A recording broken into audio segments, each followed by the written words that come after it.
నాకు చిన్నప్పటి నుండి సినిమా ఇండస్ట్రీకి పోవాలని కోరిక.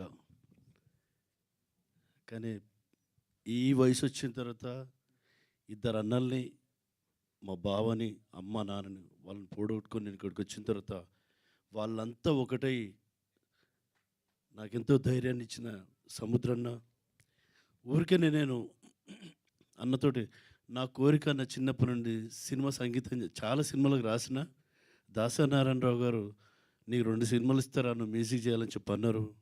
కానీ గురువుగారు లేరు కదా అంటే అదే స్కూల్ మనది, నేను ఇస్తాను నీకు సినిమా అని చెప్పి వెంటనే మాట ఇచ్చిండు. నిజంగా చాలా చాలా ధైర్యం.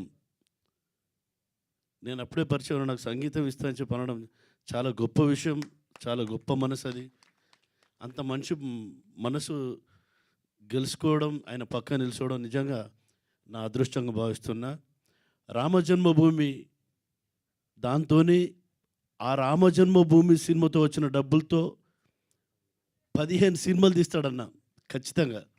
రామజన్మభూమి అనేది ఒకటైతే సంగీత దర్శకుల పాటలు, ఆ పాటలే చెవులలోకి వెళ్ళి చేతులు పట్టి తీసుకుపోయి కుర్చీలో కూర్చుంటబెట్టి తెర మీద బొమ్మను చూపిస్తాయి. అంత గొప్ప సంగీతం అన్న పాటలు, రవిశంకర్ గారి పాటలు. అట్లా సముద్రన్న మీరు ఎప్పటికీ మీ మీ విశాల హృదయం సముద్రం లాంటిది, మాలాంటి ఇసుక రేణువుల్ని కలుపుకోవాలని చెప్పి మనస్ఫూర్తిగా కోరుకుంటూ thank you. Thank you. Warangal సీనన్న అద్భుతమైన సాంగ్స్ రాశారు. అలాగే నేనే కాదు, నేను 4 సినిమాలు ప్రామిస్ చేశాను, 2 సినిమాలు ట్యూన్లు అన్నీ ఫైనల్ చేశాడు.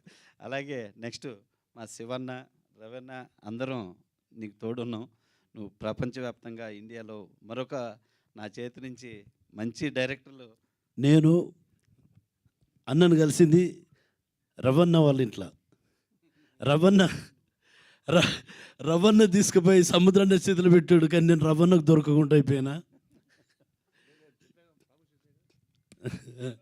నిజంగా నా అదృష్టం రవణ మీ అందరి మధ్యలో నిలుచోవడం నాకు చాలా అదృష్టం అన్న.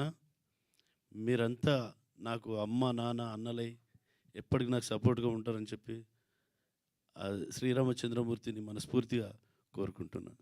Thank you. అలాగే ఇప్పుడు సీనియర్ జర్నలిస్ట్ మా